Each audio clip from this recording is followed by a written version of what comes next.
So I came across a great quote the other day in the novel Bendigo Shafter by Louis L'Amour. And in it, Bendigo says, "Much as I loved reading, I was wary of it, for I soon saw that much that passed for thinking was simply a good memory, and many an educated man was merely repeating what he had learned, not what he had thought out for himself." And I love this quote because it ties so much into things that I'm going through in real life with other people and some conversations that we've been having recently. So today I want to talk about this idea of this word called epistemology, which is how do you know what you know? And it's the study of knowledge, and it's the digging into why do you think that what you think is true is actually true? Like, what reasons do you have for that, right? This hit me really hard a while back reading a book called Falling Flat about the flat earth theory, because this round earth is one of these things that it's like most normal people would agree in that they know that the earth is round, but nobody knows why they know that. They're just like, well, I mean, I don't know, because we do. I don't know, right? And that's kind of one of these ideas of like, the more you read, if you're not questioning the things that you read, if you're not deeply actually trying to understand and think your own thoughts of the things that you read, you can actually be making yourself more stupid by just consuming more, right? Stupidity is a lack of good sense and a lack of judgment. And if you don't understand why something that is true, then you lack judgment in that thing. So the two examples that I want to give from real life right now, one is like a pop culture thing, and the other one is a biblical conversation that my wife and some friends and I have been having.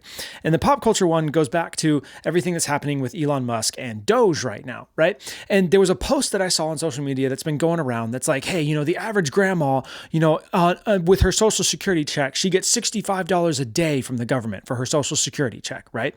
And it's like, Elon Musk gets $8 million a day from the government. If we want to cut out fraud and waste, maybe we should look at Elon Musk's $8 million a day and not grandma's $65 a day, right? And in the best assumption, right, those numbers are correct, right? And so if you just read that and you just consume it and you just repeat it, you're like, yeah, we should look at that, by golly, right? But if you take 2 seconds to stop and think about it, you're like, wait a minute. Okay, so grandma gets $65 from Social Security, which comes from money that when she earned it, she paid it into Social Security. The government was supposed to be investing it for her in order to grow it so that they could then give her money in retirement later on. So they're paying her back on the interest of the money that she put in the first place, and she's getting $65 a day directly to her, directly from Social Security. All right. Elon Musk has built some of the most successful companies in the whole world. He has a whole bunch of technology that the government is utilizing because his technology can do stuff that the government's technology can't. And so the government pays a sum total of $8 million, assuming the number is correct, to companies that Elon Musk owns on a day-to-day basis for the goods and services that those companies offer. Those are not the same thing. Like, at all. That's not an apples and apples to comparison in any way, shape, or form. Like, whether the argument is right or not, the argument is senseless because it's not comparing the same things, okay? And then the other thing that happened with this was we were talking about this idea with some friends of how do you handle the passage about Jesus talking about turning the other cheek in the Bible, right? And we're digging into how do you teach your kids, to stand up for themselves and to protect people and whatever, but also how do you balance that with turning the other cheek? And one of the worst things that I have seen in so many Christian people nowadays is that we read something in the Bible, and then instead of just sitting with that and trying to figure it out in the context of the Bible, we immediately go grab a study Bible. We immediately go grab a commentary. We immediately go grab something else. And we consume someone else's thoughts about the thing, and then we just parrot them back as if they are our own and as if we thought through them and actually agreed with them, right? And what I challenge my friend with and what I challenge myself with all the time is, hey, when you come to a passage, be it in the Bible or any other book, right? When you come to something that's difficult that you don't understand, don't immediately go and get something else where you can read someone else's explanation of what you're reading. Actually take the time to sit down and try to figure it out for yourself. So instead of reading someone else's commentary about what it means to turn the other cheek, sit here and think through for yourself, okay, if I'm a Christian, then I believe that Jesus came, that he lived perfectly. And so this command, he exemplified perfectly throughout his whole life, which means that at the cross and before the cross, when he was submitting himself to being unfairly beaten and bruised and tortured and all this, he was perfectly living out the whole idea of turn the other cheek. But then also in the moment when he went into the temple and he was wrecking the tables and hand braided a whip and was beating people to get them out of the temple, he was also perfectly encapsulating the idea of turning the other cheek, right? Because he can't break it. He can't not be perfect, right? If you're in agreement with that, then he has to have perfectly kept that command in both those situations. So take 10 minutes and sit down with yourself and come up with an answer for yourself out of this, right? And this is the thing. So many of us, we don't actually think for ourselves. We do a bunch of research and we hear other people's thoughts and we consume other people's thoughts and we consume other people's insights. And then we just pass them off as like, oh yeah, this is what I think. Or like, yeah, I came up with this on my own. And so many of us have gotten to the point where we literally, we almost don't believe it's possible to have an original idea, like to have something that we actually came up with, because we've never done it. Like we've never actually sat down and come up with something in our own brain or put the pieces together in our own brain and then gone out and seen like, oh, wow, look at that. Someone else came to the same conclusion as I did, right? But it's so immensely, immensely powerful, and it will save you so much heartache later on down the road, and it will make you so much more humbly secure in your positions, right? Because that's one of the things for me is when I hear people talking, and people will sometimes leave comments about disagreeing with the position that I have or whatever, and I'm totally fine with that. You can be, as long as you're respectful, you can disagree with me all day long, right? But I very much hold this position of like, whatever idea that I have landed on, I haven't just gotten there because I read it from somebody else and was like, oh yeah, that sounds like a good idea, right? I've actually thought through the whole processes of this, right?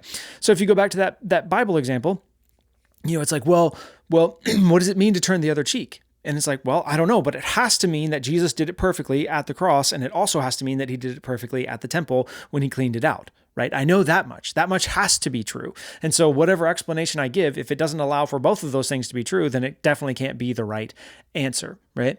And so when you're reading, don't let reading more make you stupid. Okay, whether you're reading the Bible, whether you're reading other books, whether you're reading people's social media posts, it doesn't matter. As you bring stuff in, force yourself to actually stop and think about it, right? And don't try to understand the baseline assumptions that the person writing the thing is working from, and then actually question those assumptions, right? Because again, in that Bible thing, like the baseline assumption is that Jesus lived this perfectly. So that has to be true, that he did it perfectly in both of those instances, right? The baseline assumption of that social media post is that the money that the government sends your grandma is the same as the money that the government sends Elon Musk's companies. Right? But that's obviously not true, because in the one you're talking about a grandma and the other one you're talking about companies. Like that's just right off the bat. You're like, those aren't the same thing. Right? And so it goes back to this thing of whether it's true or not, whether we should be auditing him or not, or whether turn the other cheek always means this or always means that or whatever. It doesn't matter. You have to question the underlying assumptions. You have to work through it in your own head, and you have to get to a place where you have actually thought through this in your own mind and have some kind of answer for yourself, and then go and research it. Then go and see what other people have to say. Then go and see what someone else has and the conclusion that they've come to, and if it's the same conclusion as you came to or a different one. And if they have their different conclusion and they can clearly line up how they got there, and you think that that's better, then change your conclusion, right? But the difference between actually doing the work to think for yourself first and then going and reading and learning and consuming more is just, you can't even put into words how different it is than just constantly going and consuming someone else's opinion and consuming someone else's opinion and reading another Bible study and reading another study Bible and reading another this and reading another that. You don't actually understand any of these things. And the way that you know if you actually understand some of these things is, can you explain why? If you know that the earth is round, why? Why do you know that? Why do you think that's something that you just know, right? If you know that slavery is wrong, why do you know that? Explain it to me. Like, why? Why do you think these things? And so many of us, we have not thought through it enough to be able to answer the why, right? And that's the most important thing. That's the biggest thing lacking in current discussions of flipping everything is we just are parroting a bunch of stuff. We just read and we just regurgitate, and we read and we regurgitate, and we consume and we regurgitate, and we haven't thought through any of these things for ourselves. So with that, if you're still here, I want you to think about what was the last original thought that you had? What was the last revelation that you had, the last insight that you had that you haven't heard somebody else talk of before you had it? It was legitimately a brand new thought to you. That was the last time, whatever that thing is and whatever that was the last time that you truly, deeply thought for yourself. Okay. And that's what we want to do. We want to think for ourselves. We don't want to think we're thinking for ourselves. We want to actually be thinking for ourselves. Okay. So yeah, I think that's all I got. I think that's all I got in this one. Hope you enjoyed it. If you need some comments some recommendations, this book is amazing. There's other ones up around here somewhere. And yeah, I'll see you in the next one. Peace.